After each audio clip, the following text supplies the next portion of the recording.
हमारे एक सब्सक्राइबर ने ये कहानी हमें भेजी है। वो हमेशा सोचते थे कि भूत प्रेत सिर्फ कहानियों में होते हैं, पर जब उन्होंने अपनी आंखों से महसूस किया, जब उनके कानों पर किसी के सांसों की आवाज़ आई, और वो भी तब जब वो उनके घर में अकेले थे, तब वो समझे कि कुछ शक्तियाँ कभी पीछा नहीं छोड़ती। बहुत कुछ है इस कहानी में जानने जैसा, और कैसे उनकी लाइफ इन वजहों से बदल गई, देखते हैं आज की कहानी में।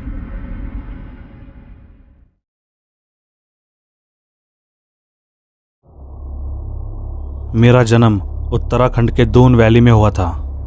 बचपन में मैंने वहाँ कई तरह के रिचुअल्स देखे हैं, कई तरह के तंत्र मंत्र, कई तरह की भयानक कहानियाँ सुनी है, जिनकी वजह से मुझे पैरानॉर्मल दुनिया में बहुत इंटरेस्ट होने लगा और मैं अब पैरानॉर्मल एंटिटी में विश्वास रखने लगा था।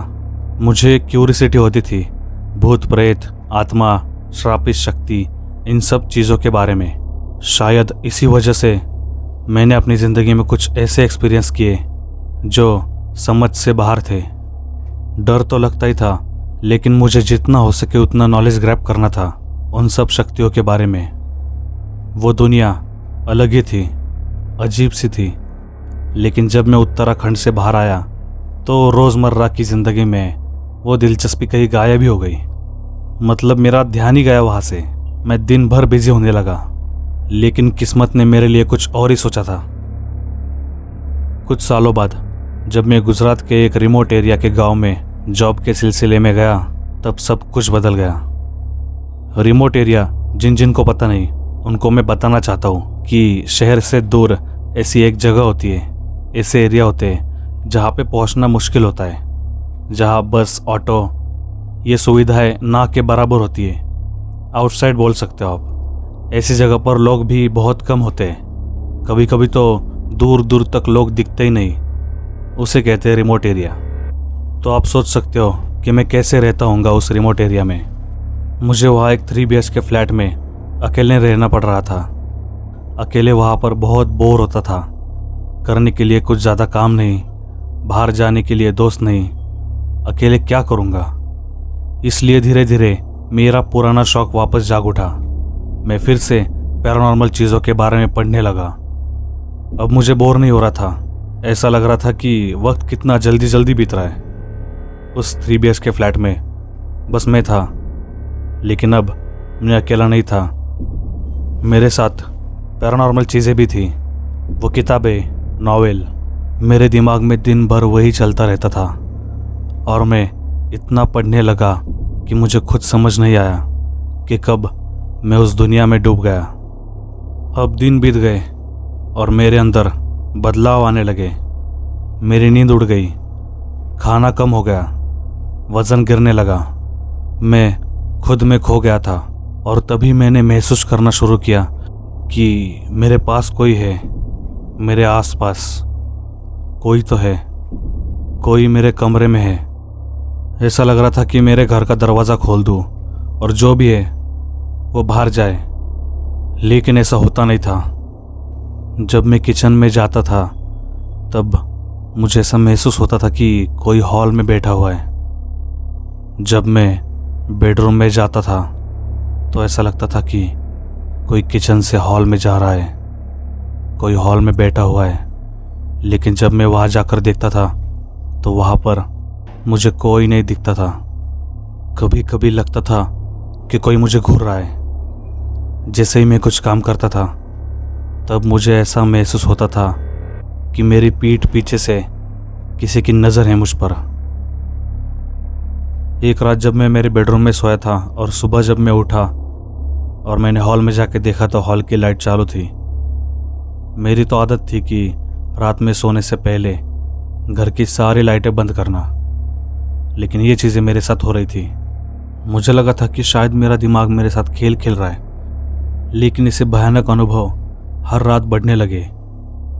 कभी कभी मुझे ऐसा लगता था कि मैंने एक परछाई आंखों के कोने से देखी, लेकिन मैं नज़रअंदाज करता रहा। पर एक रात ऐसी आई जब सब कुछ बदल गया। एक रात जब मैं सोया हुआ था तभी मुझे फिर से महसूस हुआ कि कोई है मेरे आसपास। तब मैंने नींद में ही अपना फ़ोन उठाया और मैग्नेटिक फील्ड चेक करने वाला ऐप खोला। मैग्नेटिक फील्ड से ये पता चलता है कि यहाँ पर कोई पैरानॉर्मल एनर्जी है या नहीं है, पर उसके पहले ही शेल्फ में रखी हुई किताबें गिरने लगी। मुझे लगा जैसे मेरी बॉडी अचानक से जम गई है। ना मैं हिल सका, ना कुछ बोल सका। वहाँ पर कोई भूकंप नहीं आया था, ना ही तेज़ हवा आई थी, लेकिन फिर भी सब गिर रहा था। वो पूरी रात मैं सो नहीं पाया।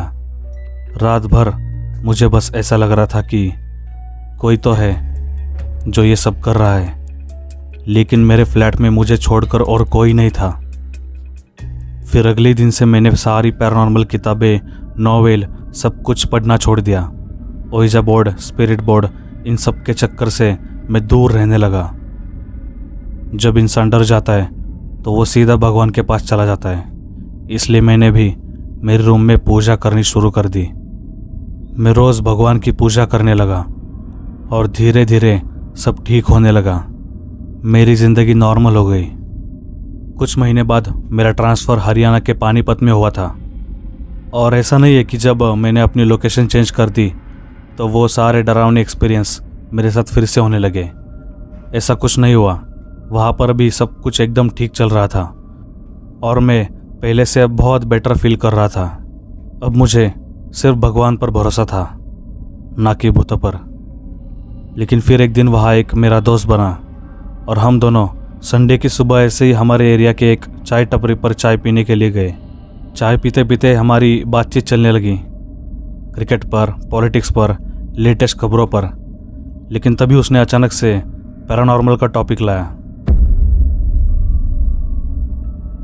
जैसे उसने मुझे पैरानॉर्मल चीज़ों के बारे में बताना शुरू किया, मुझे ऐसा महसूस हुआ कि जैसे कोई पुरानी ताकत मुझे खींच रही हो। मैं फिर से उस अंधेरी दुनिया में लौट आया। वहाँ से तो मैंने वो टॉपिक बोलते बोलते क्लोज किया, लेकिन जब मैं मेरे घर आया तो घर का माहौल फिर से बदलने लगा। वो प्रेजेंस वापस आ गई। वापस से मुझे ऐसे लगने लगा कि कोई है मेरे घर में जो मुझे देख रहा है, फॉलो कर रहा है, मुझे ऑब्जर्व कर रहा है। और इस बार जो हुआ वो और भी खतरनाक था। रात में जब मैं सोया हुआ था तब मुझे महसूस हुआ कि कोई मेरे पास है। उसने मेरे कान के बिल्कुल पास आके ऐसे फुसकारा, परसों। मैं झट से उठ गया। मेरा पूरा बदन पसीने से भीग गया था और हैरान करने वाली बात यह थी कि इस बार वो आवाज़ एक औरत की थी। घर के सारे दरवाजे बंद थे, कोई नहीं था, लेकिन मैंने क्लियरली सुना था। उसने कहा, परसों। मैंने खुद को समझाया कि शायद यह सपना होगा और उस दोस्त से फिर से मिलने गया।